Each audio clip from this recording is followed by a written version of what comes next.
The quarantine ward aboard the Galactic medical cruiser Sanctum was silent, except for the sound of struggling breaths. Room 17 beheld a young Valari girl, barely 10 cycles old. Her name was Elri. Pale blue skin, gill slits along her neck, and now veins glowing faintly with crimson corruption. The Galactic Plague, officially strain Ceta-9, was spreading again.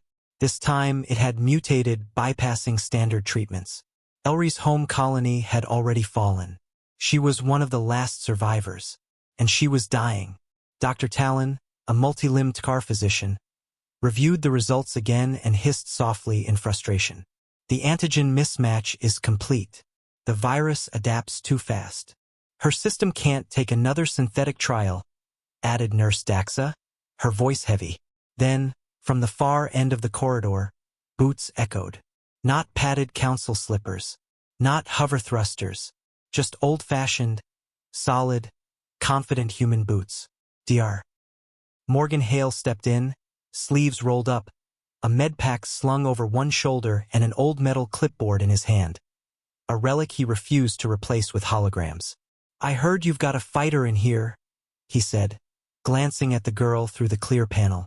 Dr. Talon frowned. "Human. This is not the time for sentiment. She's terminal." Morgan's voice stayed calm. "She's a child.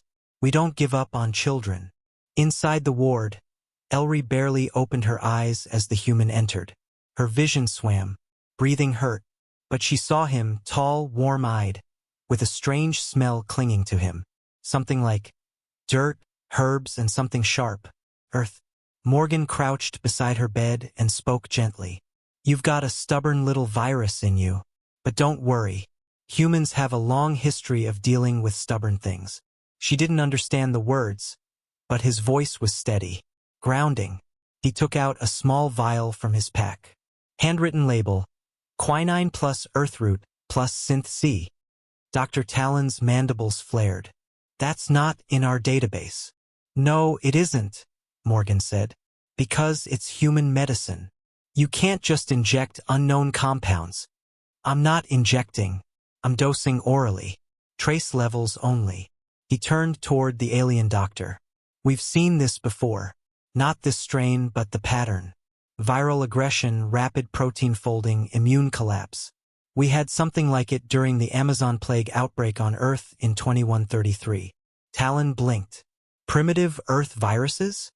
"Yeah, nasty ones." Morgan crushed a dry tablet between gloved fingers, mixed it with a small amount of water, and gently spooned it into Elri's mouth. She was barely conscious, but her body accepted it. Then, they waited. Minutes passed. Elri's breathing, once ragged, steadied. Her vitals, monitored overhead, began to climb.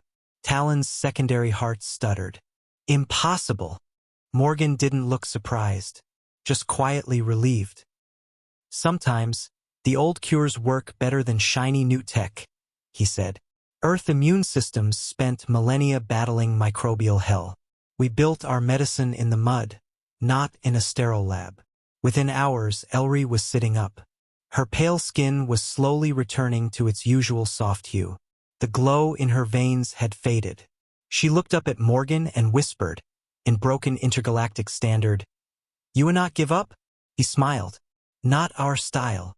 The cure was studied, synthesized, and, within days, adapted across the quarantine sectors. Thousands survived thanks to what the Council now awkwardly labeled Hale Variant Earth Serum. Behind closed doors, many officials protested the use of primitive treatments, but they couldn't argue with the results. Later, when asked why humans still carried so many strange compounds, herbs, and outdated techniques in their medical kits, Dr. Hale had answered simply, "Because our world tried to kill us every day, and we learned to live anyway." Elri would go on to recover fully.